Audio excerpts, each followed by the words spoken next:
남편의 간절한 당부. 개척전도에서 반드시 교회를 세우고 와라. 김한숙 선생 간증. 3. 구독, 좋아요는 많은 힘이 됩니다. 여러분의 가정에 하늘 부모님의 축복이 있기를 바랍니다. 1960년 7월 협회 수련회를 마친 수련생들은 모두 학위계몽전도를 나가게 되어 있었는데 나는 전라남도 완도로 가게 되었습니다. 그 목적은 통일교회에 위대한 원리가 있다는 것을 알리기 위해서였습니다.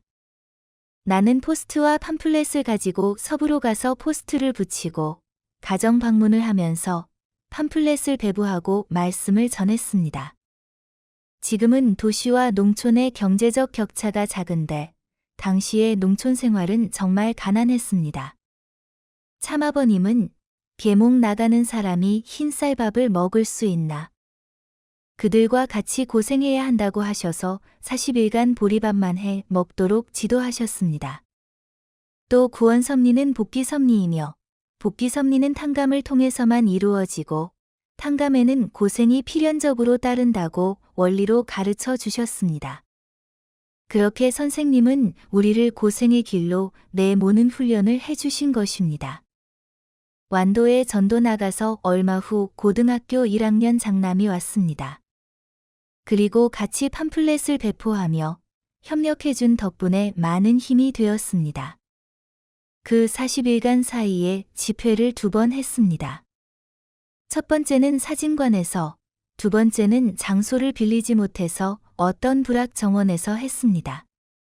잘 못하는 강의였지만 내가 아는 한 최선을 다해 강의했습니다. 그런데 그런 용기와 힘이 솟아난 것에 나 자신도 놀랐습니다. 정말 하늘이 역사하신 것입니다. 당시 전라도 책임자였던 황완채 지구장이 완도에 순회 온 적이 있습니다. 황 지구장은 학교 교장을 교섭하여 집회에 많은 사람을 동원하도록 공문을 내었습니다. 그리고 마을 이장들에게 인원 동원을 부탁하여 많은 사람들이 모여 황 지구장의 말씀을 듣고 좋아하는 모습을 보고 하나님이 같이 하시며 인도해 주신다는 것을 실감하여 더욱 용기가 났습니다. 다음 해 1961년 36가정의 일원으로 생각지도 않은 축복을 받아 감격과 감사뿐이었습니다. 그해 여름 군산에서 40리 떨어진 옥구군 회현면 개척전도로 나갔습니다. 그 마을은 강씨 일족이 살고 있었고 100집 정도의 분홍 마을이었습니다. 전도를 출발할 때 이 선생에게 문 선생님은 통일교회 식구니까 누구나 교회 하나 정도는 세워야 한다고 하셨으므로 이번에는 전도를 나가지 못하는 내 대신 당신이 반드시 교회를 세우고 돌아오라고 부탁하였습니다. 당신은 협회에서 배포한 사천자 계몽교본을 가지고 가서 내가 빌린 집 정원에서 마을 사람들을 그 교본을 가르쳐 주었습니다. 낮에는 가정 방문을 하고 밤에는 램프를 켜고 한자를 가르쳤습니다. 처음에는 20명 정도 모였는데 점점 늘어나 100명 가까이 되었습니다. 농촌이므로 하루 중에 바치를 하고 피곤했을 텐데 모두 열심히 배웠습니다. 그 소문이 퍼지자마자 장로교회에서도 한자를 가르치기 시작하여 점점 사람이 줄어들었습니다. 그러나 그런 것에 상관하지 않고 꾸준하게 열심히 가르치고 있는데 장로교회에서는 오래 가지 못해 가르치는 것을 그만두었습니다. 그 대신 방해하기 시작했습니다. 신문이나 잡지 등에 쓴 기사를 가지고 배우고 있는 사람들에게 거기는 이단이니 가지 마라 하고 선동했습니다. 그래서 낮에는 반대하는 기독교 신자를 방문하여 그들의 오해를 풀어주어야 했습니다. 어느새 추석이 찾아와 밖에서 공부하기에는 너무 추워 어느 생도의 집방을 빌려 가르쳐 주었습니다. 첫 시간에는 한자를 가르쳐 주고 다음 시간에는 원리 말씀을 전했습니다. 모두 새 말씀에 감동하여 정말 기뻐하였습니다. 그리고 그 가운데 많은 사람들이 식구가 되고 그해 동기계몽전도에 8명의 식구가 지방전도에 나가게 되었습니다. 뜻을 안 식구들은 마음 놓고 예배드릴 수 있는 교회를 자기들의 힘으로 세우라고 상담했습니다. 그래서 높고 전망이 좋은 40평 정도의 밭을 부지로 사서 3월부터 교회를 세우기 시작했습니다. 먼저 처음에는 흙벽돌을 만들었습니다. 남자들은 흙을 파와서 그 흙을 이기고 여자들은 이긴 흙을 벽돌 틀에 넣어 벽돌을 만들었습니다. 또 추위가 가시지 않아서 손이 얼어 더운 물로 손을 녹이면서 일을 해야 했습니다.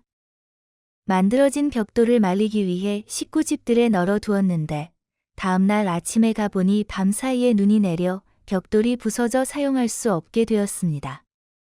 그래서 다시 한번 흙을 이겨 벽돌을 만드는 일을 해야 했습니다. 그러나 식구들은 그에 지지 않고 매일 작업을 하여 마침내 교회를 세울 수 있는 수의 벽돌을 만들었습니다. 그렇게 낮에는 중노동을 하면서 밤에는 변함없이 강의를 계속했습니다. 그리고 식구들의 심령은 날이 갈수록 성장해 갔습니다. 교회를 세우는데도 건설비가 있을 리 없고 다만 자급자족 원칙으로 밀어붙였습니다. 식구들이 소나무를 베어 껍질을 벗기고 강목을 만들었습니다. 또 대들보를 만들기 위해 미루나무 2그루를 20명의 식구가 목도를 해와서 밤새도록 심리기를 성가를 부르며 가지고 오는 등 정말 잊을 수 없습니다.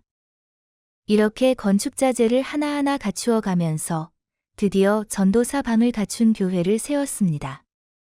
그리고 1962년 6월 14일 식구들의 노력의 결정인 교회 헌당식을 하게 되었습니다. 눈물의 헌당식이 되었습니다.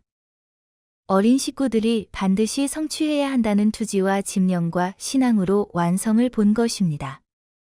하나님은 믿고 구하는 자의 기도를 반드시 들어주신다는 것을 믿고 곤란한 것이 있을 때마다 하늘의 기도로 구하면서 마침내 그러한 성과를 올린 것입니다. 그 후 병원을 대전으로 옮기게 되어 어쩔 수 없이 임지를 후임자에게 맡기고 회현교회를 떠났습니다. 그때 헤어지는 눈물의 광경이 지금도 눈에 선합니다. 나는 대전으로 이사한 후 협회의 연중 행사인 하기, 동기 계몽전도에 빠짐없이 참가하였습니다. 그 가운데 가장 잊을 수 없는 것은 천안에서 활동한 제7차 전도 때의 일입니다.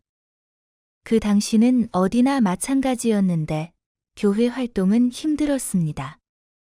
하루하루 식사는 2끼가 보통이었고 그것도 한 끼는 옥수수 죽이었습니다.